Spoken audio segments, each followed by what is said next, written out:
Rachel, what do you want to talk about today? I have no idea. No idea? I sat down, I have my coffee, I'm ready. I'm just not prepared. Do I need to delve into my list of exciting topics for us to discuss? Yeah. Don't get in trouble. I have so many. I'm concerned. What are you concerned about? I don't know. You could touch on something I don't want to talk about. That's very true. Very true. Well, I think we need to start by talking about our current pizza obsession. Current? Well, more than normal. Yes. It's been going on for a while. Ever since, I think was it last year or was it earlier this year? I think it was earlier this year. I bought one of those uni pizza ovens. It was around Christmas, wasn't it?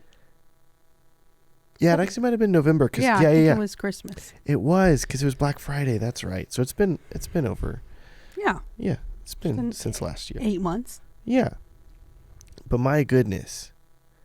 Once you go own pizza oven, you can't go back. Yeah, we've gotten really obsessive about it. Like moisture levels of the dough, and we make our own dough, and we've made our own sauce, and yeah. I particular cheeses. I'm very opinionated. Unlike, say, our pasta making attempts, which we have a KitchenAid mixer.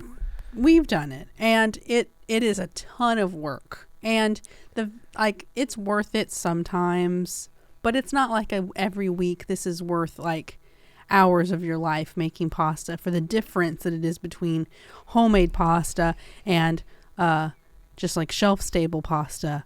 When it doesn't take that long for us to make homemade pizza crust, it's like, and to cook it in the uni, it's like I can do pizza crust in like 15 minutes, and then you have to let it rise twice. And yes, you have to have some forethought because it takes like 3 hours. But then you can make pizzas for the four of us for how long does it take? I mean, the oven heats up in like 15 minutes, and then it cooks in 2 minutes, and then we're done in 10. Yeah. So, but it doesn't take that long. But the difference between ordering pizza out and homemade pizza fresh from the oven is substantial. So do we make pizza once a week? Yes, we do. Also, to clarify, there is no Uni sponsorship either. I know. Let's see here. Talked about all these different products that I use, and I'm like, this is not. They're not paying me to say this. I just love it. I really do wish, actually. That'd be wonderful. But yeah, like I bought Uni with my own money, and I'm very, very happy with it. We've done Neapolitan pizza in it. We've done Chicago. We've done Detroit. Detroit is very good. Yeah, you have to buy a Detroit pan because if you're not aware, Detroit pizza. It got popular because they would cook it in the same pans that they would use whenever they were working on cars. Like they had these thin sort of sheet pans with high sides. And so I did not have one of those that I used to work on a car. So I was like, well, I got to buy one. So yeah, went online, bought a pizza pan for Detroit style. Throw that in, and it tastes like a Pizza Hut personal pan pizza. Content wise, it's got bread flour in it instead of 00 flour, and we can get real technical here, but it's made with bread flour, and it's has more oil in it, so it's very focaccia like, but in a pizza form, and very oily and delicious. What I'm all about is that the cheese is up to the edges, and so you get these really crispy cheese on the sides, and it's one of those things like you just want to eat the crust. Like, oh my gosh, all of it, all the way around. I can eat the whole thing. I need one of those zigzag pans that gives me more crust, actually. That'd probably do that. That'd be ideal. And I could eat a lot of that. So that's my main point there is Detroit style is fantastic. Are you eating pizza? You should be eating more pizza. That's your point. The dangerous part, and I've told other people this, is that once you start making your own pizza and you realize how much better it is, you're not going to want to go out to eat pizza, like, because you're like, I can make better pizza at home. And like, sure, obviously. If there's a convenience factor, of course, like, hey, if you're hungry and you don't have time, like, yeah, of course, go get pizza. But because even bad pizza is pizza. But it still has turned me off a lot to like a lot of the chain pizza restaurants now, because I'm like, these pizzas are so bad and I can make such good pizza. And why aren't their pizzas better? Like, their pizzas could be so much better with just a few changes. I don't know. It's a completely different style of pizza. I'm not going to open up my own pizza restaurant here, but I'm just saying, like, there's some really good, it's really good whenever you make it on your own. And the biggest stress and issue that I have now that I own a pizza oven is that I want to make pizza too often. And Yes. I have to limit myself to like once every 2 weeks because, you're just like, I just ate like 3 loaves of bread. It was delicious. Oh my gosh. Yeah. We're trying to stay healthy. Attempting to. So that's a treat. Just a little treat for you. Treat. But yeah. So pasta, if you try to make pasta, who cares about that? But pizza, telling you. If you can do that, if you don't want to go super advanced like a pizza oven, just get a pizza stone for like your regular oven. Turn it to like 500 or 550, however hot your oven will get. You still have to make your own crust, though. Like, that's kind of a non-negotiable. But we cook enough that that's not a huge deal. I will say, though, you can even get just... If you even buy just like frozen pizza at the grocery store and you put that on a pizza stone, Yeah. it will taste better and crispier than it does just That's in a normal true. oven. So you could do that too if you want.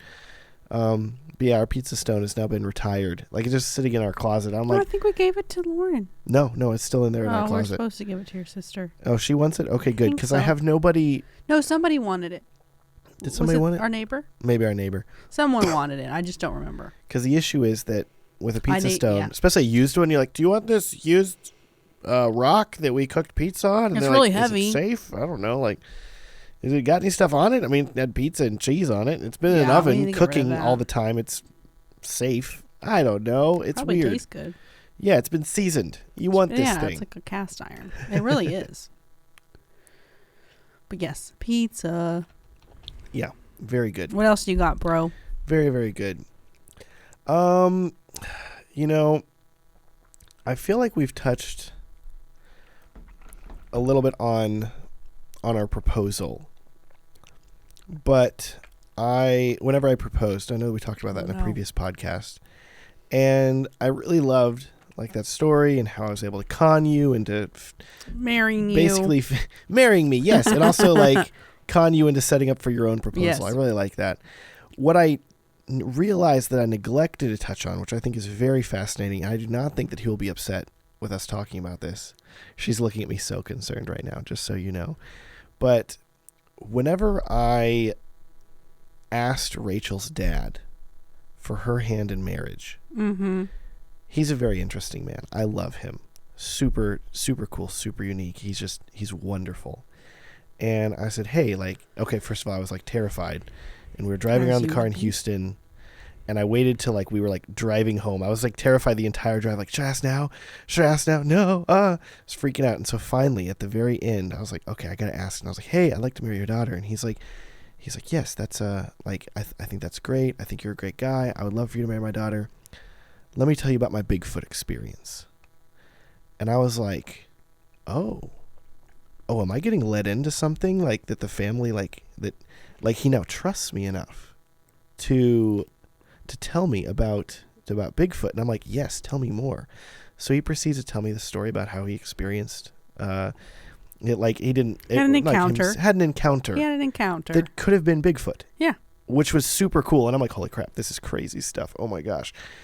And then we got home, like, and he dropped me off, like, and he's like, yeah, glad you're going to marry my daughter. That's great. And I was like, okay, cool. Wow. And then I think it was a week later, and I was living in Dallas. Your family was out in Nacogdoches. And out of the blue, I get this book, and I still have it in the other room, and it's from your dad, and it's like Bigfoot, myth meets fact. And it's like an in-depth look at Bigfoot. And I'm like, oh, wow, he sent me this book. And Rachel's like, why did your dad send you this book?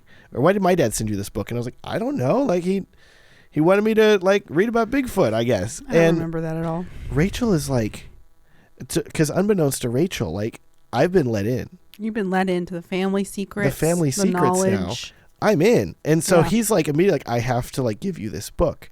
Like, and I'm assuming, like, he was like, whenever my daughter marries, the man my daughter marries will get this book and believe in Bigfoot. And we're doing like this, like he's Italian and he's not. Yeah, he's got this Italian hen thing, but it's Bigfoot instead of pasta sauce. Yeah. Oh my gosh. And so it's so cool. And he keeps talking about like going to Bigfoot conventions, and we have not done that yet. We haven't gone, but he believes. And I'm kind of upset. And I kind of love it. And it's great. He's got quirks. I just need to tell people that, okay? You just love that story. It's a funny so story. Great. It's like, here, you can marry my daughter. Read Let me tell you about Bigfoot. Like, that's great you want to marry my daughter, but listen, Bigfoot. Oh, no. This is going to get back to him. No. Maybe. Does he listen to this? Maybe. Your parents do. My parents do. Lots of people do. I think it's great. I love it. You didn't say anything bad. It's just the truth. It's just the truth. Speaking of your coffee, Rachel. My coffee. I was thinking about things that you like that I do not like. Okay. And I can think of quite a few. One of them is coffee. Yeah, it's funny because your parents are obsessed with coffee. Like, they are 3, 4, 5 coffees a day. Like, I love my coffee people. And you are not. It's funny because my parents don't drink coffee and I like it's like skips a generation or something. It's like if you see your parents do it, you're never going to do it, because Matt's parents do drink it and he doesn't, and my parents don't drink coffee and I drink coffee. So I don't know what about our kids, because we got one of each, so maybe one will drink coffee and the other one won't. Let us know if it skips a generation. Like, do your parents like it and you don't, etc.? Because none of Matt's siblings drink coffee. It's very strange. I'll say that my brother drinks coffee, but it's more so just he for has no caffeine. Enjoyment of it. It's just like he also drinks Monsters or big Red Bulls or like those horrid things. Glad you remember the name. You're like Big Red Bulls. Whatever they're. I've never had one in my life because I'm caffeine sensitive. So if I have more than like 1.5 cups of coffee, I like start having heart palpitations. And like last night. Was it last night or 2 nights ago? 2 nights ago. 2 nights ago, I had too much soda. We went out to lunch after, and we went to Cooper's Barbecue, which is delicious barbecue. I had a beef rib. I mean, I really liked my beef rib. Rachel thought that the meat was a little bit too chewy, and she doesn't like having to chew. Like, I don't like meat you have to chew. Like, steak, too chewy. Pork chop, too chewy. Like, I want meat that is easily chewed. Chicken's pretty easy to chew. Ground beef is easy to chew. I like barbecue if it's really soft. And most barbecue is very soft. I really like pork because pork, you have to cook it really soft. Rachel has warmed up to pork chops, though. Yeah, because if you cut them thin enough, they taste like, I don't have anything against the taste. Like, steak tastes great, but I just don't like the effort. Doesn't like having to work that jaw. Like, if you gave me a piece of steak, I would take 2 or 3 bites of it and be like, that's enough. I'm done. It's over. It works well for me if we go out and I get a steak, because then I know she's not going to try to steal my food. So. But when I'm pregnant, I ate a lot more, didn't I? Yes. You were really craving the red meat when you were pregnant. Yeah, but I still wouldn't eat more than 5 or 6 bites. But that was a lot for me. It's still a lot. Definitely. Still a lot for me. But the barbecue was not near like fall off the bone enough. I was like, there's too much chew involved. It was like halfway between steak and barbecue, and it tasted too much like salt and pepper and meat. Like, I don't want my meat actually to take like meat. I enjoyed it. I personally loved it, but yeah. 3/4 the experience for me is the sides were good. Like the sides, the barbecue sauce, and the barbecue sauce was not it. So dun, dun, dun. Dead to me. Free Dead beans though, as many beans as you can eat. I do like huge beans. pot of beans. Just get it, fill up a bowl, eat as many beans as you want. Yeah, convenient. You will not leave there hungry. I had too many. Like, I had Coca-Cola there, and I like a Coca-Cola, and I had like 2 or 3 Coca-Colas in my cup. Those refills, which is way too much. Like 2 is usually my limit. And so yesterday afternoon, or like right before dinner, it was like 3 or 4. I like felt weird, like I was gonna throw up, and I was like, it's the caffeine. Like, I was just like, I need to eat something. I need some water. I hadn't had any coffee that day, so I didn't want to double up. But I'm pretty sensitive to the coffee. But I like it. I feel like you like the taste, but you also are like, I need this caffeine. I need some energy to get me through with these kids. Yeah. To be fair, I didn't start drinking coffee until I had children. Yes. Like, I liked the taste of it, but I intentionally did not consume it until I had children, because I knew I was going to have children. And I was like, I'm going to need it then. I know I am. So I think I was pregnant with Leah, and you got me an espresso maker. I did. An espresso, like little like machine. The smallest, cheapest one you can get. I was like, I'm not spending $3,000. It's like 5 years old now. And that's what I have. And I usually like make myself like a iced flat white every day with 1 shot usually. And if I usually have 2 of those, or 1 and a Coke, and then I'm caffeined out. Simple drinker. But going back to my parents, for example, who love their coffee, I think it was a couple months after we bought our Nespresso maker. I bought that one for you. My parents started to drink Well, they would come over and have it. They'd want to try it, and they really loved it. They're like diehard. Like your dad's a pretty coffee purist. Like he has like a drip. He doesn't. Yeah. He has like a. He'll do like a Chemex. A Chemex. Like he doesn't have like a coffee maker, but he does drink like normal coffee in his like drip whole thing. Yeah. And he loves it. But then they tried it. It's like, oh, this is good. I don't know how much experience they'd ever had with espresso, more than just like ordering Americanos. Yeah, because I mean, some of my earliest memories were going on like a trip with my family and being in the hotel room, for example, or even being a kid growing up and at our house and hearing the coffee maker turn on, or my dad like fumbling around in the kitchen for his cup, especially in a hotel room though. I mean, it's a small room. So whenever dad gets up at 5 to make coffee for himself, everybody wakes up and hears it as it's like brewing. And I would always be like, Dad, I'm so tired. Please, you got to just unplug it. But make it in the bathroom. That's what he should have been doing.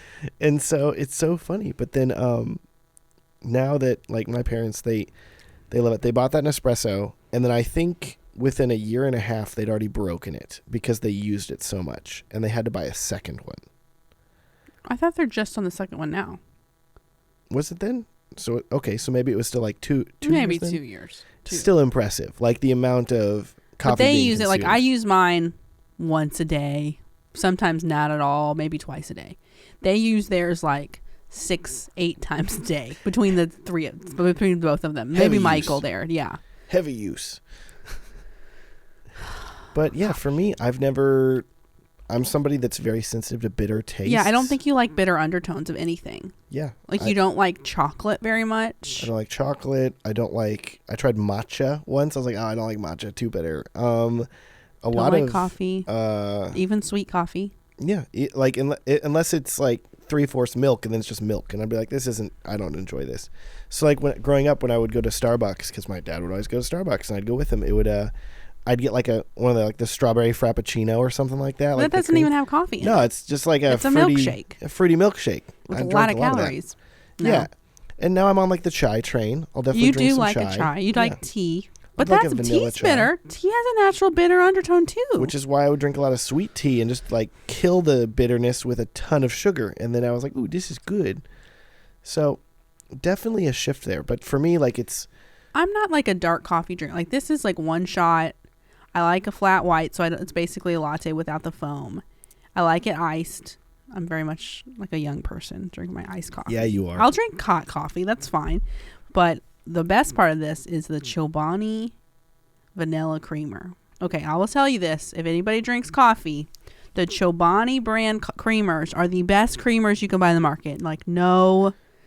Because they don't have any like weird, like a lot of the creamers have like weird oils in them to keep them emulsified. It's only like cream sugar flavor, and the vanilla one's the best. And everybody needs to go buy it. She really rambles about it. She'll keep be like, "Yeah, this is the best creamer," and I'm like, "I don't drink it. I don't know." Like creamers are hard because I usually don't like creamers, and I would just do like sugar. Yeah. Because they taste weird, and I like went on a fad where I like tried all of them, and they're all horrible. But the Chobani one is delicious. She's warmed up to it. Delicious. So. That's what the lady likes. But I mean, giving my advice. It's weird because I'll tell people, I'm like, yeah, like if a lot of people are so like chocolate obsessed, they love everything chocolate, and I'm like, I could, like if chocolate disappeared tomorrow from the world, I'd be like, nah, all right, well. You can enjoy, like I make a homemade brownie, you'll eat it. Yeah. If you do like a Pizookie, like a Pizookie Oreo at BJ's, Pizookie. That thing's real good. But otherwise, like when are you eating chocolate? A chocolate chip cookie. You'll maybe eat a chocolate chip cookie. Yeah, like one. Like one? Like a chocolate protein around. shake. I usually will do like a chocolate protein shake. So if it's like a liquefied chocolate, I'm probably more okay with it.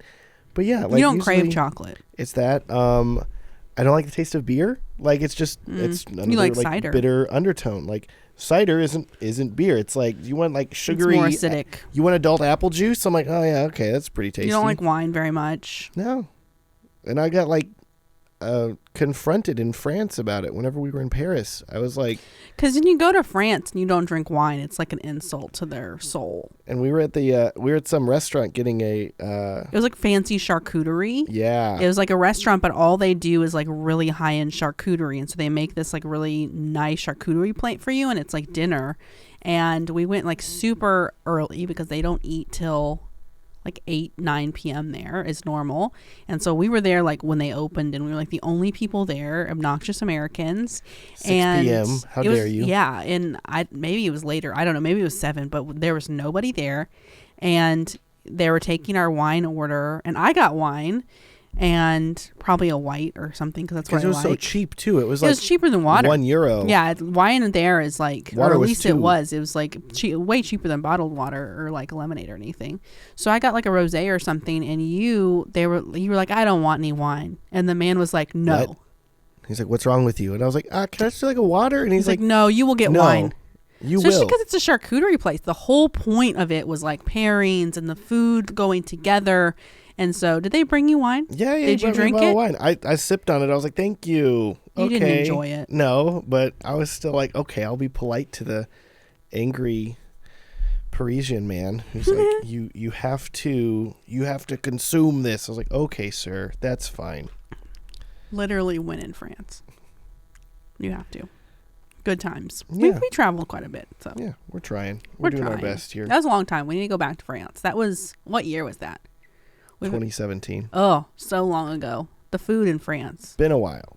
So good. Need to go. We're going to Europe this year, but not going to France. Speaking of Europe and everything here, I do know for a fact that my sister listens to this podcast, and so Oh no. if we're putting family members on blast, this is the best part about it, because they can't stop me. They're related to me. What are they gonna do?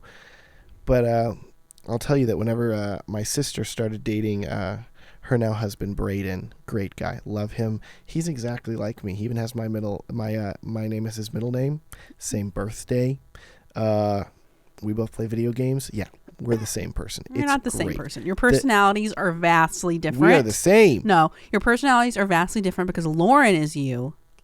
Yes. Personality-wise. It's just you have very similar interests. Yes.